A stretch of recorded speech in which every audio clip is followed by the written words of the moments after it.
Conflict होता नहीं, वो किया जाता है। छोटी सी बात बताएंगे, आप खुद समझदार है, समझ जाएंगे। मेरे यहाँ क्या हुआ कि एक महिला जो है वो वीडियो बन गई, तो उनकी जमीन पे जो है ना उनका रिश्तेदार कब्जा करना चाहता था, तो ये जरूरी था कि उस महिला को इमोरल बना दिया जाए। तो उसको जो है डायन बता दिया गया और फिर बहुत आसानी से उसकी जमीन कब्जा कर ली गई। मैं समझता हूँ कि जेएनयू को आज के समय में एक पंचिंग बैग बना दिया गया है। जिसको भी अपनी राष्ट्रभक्ति आजमानी है वो जेएनयू पे दो चार बात बोल दे। तो एक जो है ना हमारा राष्ट्रवाद जो है उसको एक सूडो एनिमी की जरूरत होती है। अब आप देखिए ना, लोगों को अपनी देशभक्ति दिखाने के लिए इंडिया पाकिस्तान मैच का इंतजार करना पड़ता है। भाई हमारी देशभक्ति जो है वो मैच की मोहताज नहीं होनी चाहिए ना। हमारी भक्ति तो जो है वो हमारा प्रेम जो है वो रोज दिखना चाहिए हमारे देश के लोगों के साथ, कि हम सब्जी वाले के साथ कैसा व्यवहार करते हैं, अपने पड़ोसियों के साथ हमारे कैसे संबंध हैं, हम ठेला वाले रिक्शा वाले को कैसे उसको देखते हैं। देखिए ना, कोई भी मजदूर जैसा आदमी दिख जाए तो दिल्ली में उसको बिहारी कहते हैं। ये जो मानसिकता है, इससे अगर हम नहीं उबर रहे हैं तो हमारी भक्ति कैसी है। तो मैं समझता हूँ कि जेएनयू चूंकि राष्ट्रपति पुरस्कार लेता है, इसलिए जो है उसको जो है कुछ कीमत चुकानी पड़ रही है। पटना यूनिवर्सिटी को अगर राष्ट्रपति पुरस्कार मिल रहा होता और इतना ही मीडिया का सेंटर होता पटना, देश की राजधानी होता पटना, तो जेएनयू की जगह पटना यूनिवर्सिटी को इस तरह का पंचिंग बैग बनाया गया होता। तो मैं ये कह रहा हूँ कि एक सूडो एनिमी की जरूरत है इस सरकार को। मैं सीधे सीधे बोलता हूँ इस सरकार को, क्यों? क्योंकि उसने 2 करोड़ रोजगार पैदा नहीं किया। ट्रंप के ऊपर यही लोग केक खिला रहे थे ना। ट्रंप क्या किया है, अभी पेरिस समझौता से जो है बाहर हो गया है। अब अभी दिल्ली में जो है किस तरह का हम लोग सांस ले रहे हैं, समझ में आएगा कि ग्लोबल वार्मिंग हो रहा है कि नहीं हो रहा है, टेम्परेचर किस तरीके से बढ़ रहा है। ये जो सिचुएशन देश के अंदर और दुनिया के अंदर है, उसमें लोगों को समझना पड़ेगा कि राइट विंग होता क्या है। अभी जेएनयू का बारी है, जेएनयू के बारे में कोई बोलते, गुरमेहर कौर का क्या अपराध था, क्या किया था? वो तो जेएनयू में नहीं पढ़ती है, उसने भारत के टुकड़े करने के नारे नहीं लगाए हैं। हम अपने सेना को सम्मान करते हैं, उसके पिताजी तो शहीद भी हुए थे, उसको क्यों बलात्कार करने की धमकी दी? मैं कह रहा हूं कि ये फ्रेंजी क्रिएट किया जाता है। और ये जो वर्जन आता है ना 2 तरीके का, ये आता नहीं है, ये पहले से इसका स्क्रिप्ट लिख लिया जाता है कि ऐसा बोलेंगे वैसा बोलेंगे, पत्थर। अरे भाई साहब, आपने जो है सेना के सम्मान में कार्यक्रम किया, अगर हमको विरोध करना होता, क्योंकि आप तो जबरदस्ती अपने विरोधी हमको बना लिए हैं। बेचारा पाकिस्तान को भी नहीं पता है कि हम लोग जो है उसके साथी बन चुके हैं। हमारे अपने ही देश के लोगों ने हमको पाकिस्तानी बना दिया। तो ये जो सिचुएशन देश के अंदर है, उसमें अगर विरोध करना होता तो उस कार्यक्रम में जाकर के विरोध करते, रात को जाकर के उनके कार का शीशा क्यों फोड़ देते? फिर कार का शीशा क्यों फोड़ते? अगर हम इतने वायलेंट हैं तो आपकी गर्दन नहीं काट लेते? भाई साहब, हम बार बार बोलते हैं कि आईएस हो या आरएसएस हो, फंडामेंटलिज्म किसी भी रंग का हो, हम उसके समर्थन में नहीं है। We are democratic people. हमको जो है वायलेंट सोसाइटी में नहीं चाहिए, हमको डिस्क्रिमिनेशन नहीं चाहिए, हम इक्वलिटी चाहते हैं, हम इगैलिटेरियन सोसाइटी चाहते हैं। हम चाहते हैं महिला और पुरुष के बीच में अंतर नहीं होना चाहिए, हम चाहते हैं कि ब्राह्मण और दलित के बीच में अंतर नहीं होना चाहिए, हम चाहते हैं कि रिलीजन के आधार पर हमको ना बांटा जाए। और ये सारी बात हमारा कोई सपना नहीं है, ये सपना इस देश के लिए जो लड़े, जो मरे, जो पीढ़ी यहाँ बैठी हुई है, जो आजादी के लिए संघर्ष किए अपने स्कूल और कॉलेज के दिनों में, ऐसा देश ये बनाना चाहते थे। इसीलिए ऐसा कॉन्स्टिट्यूशन लिखा गया, उसका प्रियम्बल लिखा गया। जिसको प्रियम्बल याद नहीं है वो आज लोगों को देशभक्ति का प्रमाण पत्र बांट रहा है। मैं समझता हूँ कि इस पे हम लोगों को बेबाक तरीके से बोलना चाहिए। किसी कन्हैया, किसी सहला, किसी मोहित को बचाने की जरूरत नहीं है। जेएनयू को बचाने का सवाल इस देश के अंदर लोकतंत्र का बचाने का सवाल है, इस देश के अंदर संविधान और रूल ऑफ लॉ को बचाने का सवाल है। और ये जो 2 वर्जन की आप बात कर रहे हैं ना, ये दोनों वर्जन उन्हीं का है। चित भी उनकी, पट भी उनका, कैमरा भी उनका, जर्नलिस्ट भी उनका, सवाल भी उनके और जवाब भी उनके। कौन सुनता है हमारा? कौन सुनता है?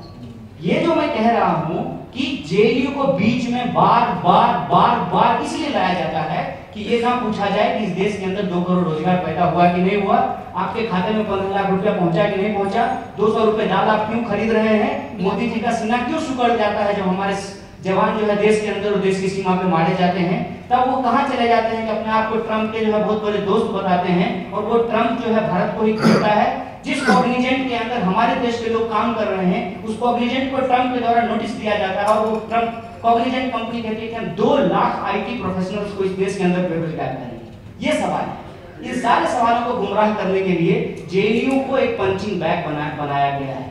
और मैं कहता हूं कि जेएनयू को पंचिंग बैग बनाने का एक कारण और है, इस पर भी आप सब लोग ध्यान दीजिएगा।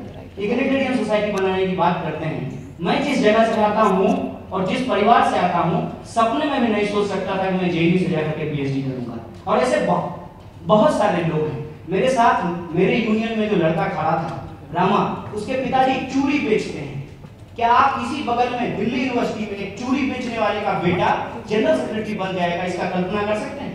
कौन अबाना पड़वाना दीवाना जो अपनी भाभी के कोच से जो है दहेज लेना चाहता है, जिसके पास ऑडी है, वो उसका जो है प्रेसिडेंट बनता है और जनरल सेक्रेटरी बनता है। ये फर्क है जेएनयू में।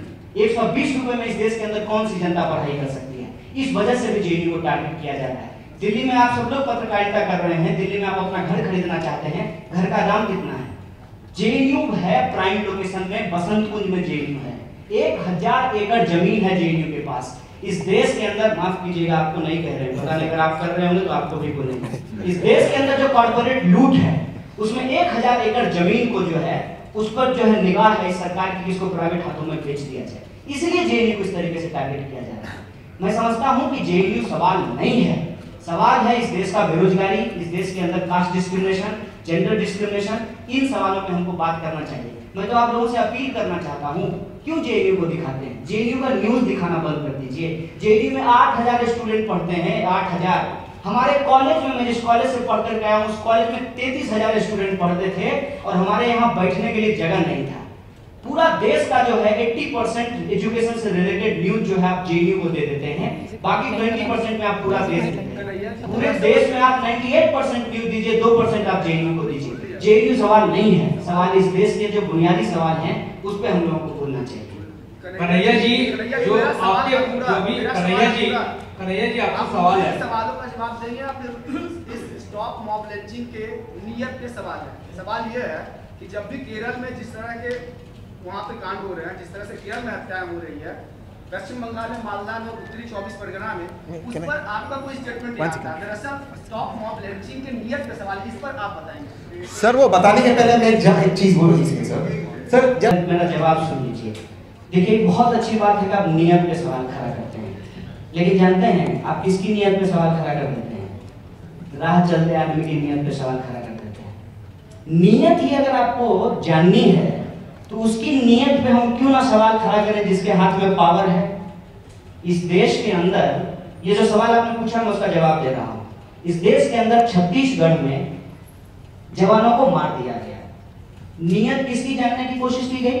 कन्हैया कुमार की। अरे भाई साहब, राजनाथ सिंह की नियत जानिए, वो देश के गृह मंत्री हैं, कन्हैया कुमार नहीं है। आप हमारे ट्वीट का इंतजार मत कीजिए कि मैं किस पे रिएक्शन देता हूं। आप उस ट्वीट का इंतजार कीजिए जिनको इस देश की जनता ने मैंडेट दिया है। अगर आप फिर भी हमारे नियत पे सवाल खड़ा कर रहे हैं तो मैं आपको एक बात कहना चाहता हूं कि सामने आप खड़े हैं ना, सामने मत खड़े होइए, बगल में आकर के बैठ जाइए। अगर हमारी नियत खराब होगी ना तो आप अपनी अच्छी नियत से हमारी बुरी नियत को बदल दीजिएगा। हम उस रास्ते पे चलना चाहते हैं, बिल्कुल बुरी नियत। देखिए, आप सब लोग जो हैं पढ़े लिखे लोग हैं और हम समझते हैं कि हमसे ज़्यादा समझदार हैं, तो बहुत सारे ऐसे सवाल होंगे जिसका जवाब हम नहीं दे सकते। शुरू में ही हमने कहा कि ये कोशिश है और उस कोशिश में सवाल जवाब के बजाय सलाह मशविरा बातचीत के फॉर्म में अगर हम चीज़ों को करें, हमको नहीं लगता है कि हम में से कोई भी, मतलब इवन मैं ये भी कहता हूँ, मुझे विश्वास होता है, पता नहीं क्यों, कि जिन चैनलों पे हम सवाल खड़ा करते हैं ना, वो भी ये सोच करके डर जाएंगे कि इस देश में अगर बहुत वायलेंट सिचुएशन अगर हो जाए, ये एक दिक्कत वाली बात है। उस दिक्कत को समझते हुए हम सब लोगों को मिलकर के काम करने की जरूरत है। उसमें आपके सवाल जो है वो सलाह के रूप में हो सकते हैं और हम लोग मिल करके जो है इसको कैसे आगे बढ़ाएं उसका ये कोशिश है, प्रयास। इधर उधर जाने की बजाय सीधी सीधी बात है कि मॉब लिंचिंग हो रहा है। कोई भी जो समझदार संवेदनशील इंसान है वो ये नहीं चाहेगा कि वायलेंस हो। पिछले बार भी एक पब्लिक फोरम आया था, उसमें करप्शन को लेकर कोई ड्राफ्ट करने की बात है। अच्छा, वी हैव टू उस समय कहा जा रहा था कि कांग्रेस जो है वो करप्शन रोकने में नाकाम रही। सर ये कांग्रेस बीजेपी का नहीं है सर। अच्छा सर मैं अभी थोड़ा फिनिश कर देती हूँ, थोड़ा फिनिश कर देते हैं। और ये आरोप लगा रहे हैं तो इसलिए आप लोगों से आना पड़ रहा है। नहीं, देखिए एक चीज मैं आपको कह देना चाहता हूँ कि एक कहावत आप लोग सुने ही होंगे कि सैया भय कोतवाल का डर कहेगा। इतनी बात तो आप सब लोग समझते ही हैं, लेकिन मैं ये बात इसलिए नहीं बोल रहा हूँ कि जो है सरकार के प्रति जो है बड़ा हम लोग जो है सॉफ्ट हो गए हैं और ऐसी कोई बात नहीं है। लेकिन हम ये चाहते हैं कि इस सवाल को अगर हम लेफ्ट राइट सेंटर इस खांचे में अगर बांट करके देखेंगे तो शायद जो एक लार्जर गोल है कि सोसाइटी में वायलेंस नहीं होना चाहिए, मॉब लिंचिंग नहीं होना चाहिए, शायद उससे हम कहीं ना कहीं पीछे छूट जाएंगे। तो उस पोलराइजेशन से में जाने की कोशिश हम लोग नहीं करते हैं, क्योंकि पूरा का पूरा अभी का जो पॉलिटिक्स है वो पोलराइजेशन का पॉलिटिक्स है। तो हम नहीं चाहते हैं कि किसी भी सवाल पे इस तरीके का पोलराइजेशन हो। लेकिन अगर आप लॉ एंड ऑर्डर की बात करते हैं तो इसमें कौन सी दो राय की बात है? अगर ट्रेन जो है पटरी से उतर गई तो लाल बहादुर शास्त्री जी ने इस्तीफा दे दिया, तो सरकार की कोई रिस्पॉन्सिबिलिटी है ही।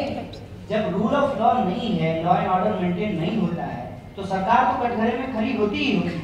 और मैं ये समझता हूँ कि आप जो बोले कि नाकाम रही है, मैं तो समझता हूँ कि कामयाब रही है मॉब लिंचिंग कराने में। तो उसमें जाने की बजाय हम लोग कैसे एक कानून बना पाए, और कानून अपने आप में कोई जादू की छड़ी नहीं होती जिससे सब कुछ ठीक हो जाएगा। लेकिन अगर आप प्यासे हैं, कुएं के पास खड़े हैं, तो कम से कम एक बाल्टी और रस्सी तो हो कि उससे निकाल करके आप पानी पीने की संभावना को जिंदा रख सकें।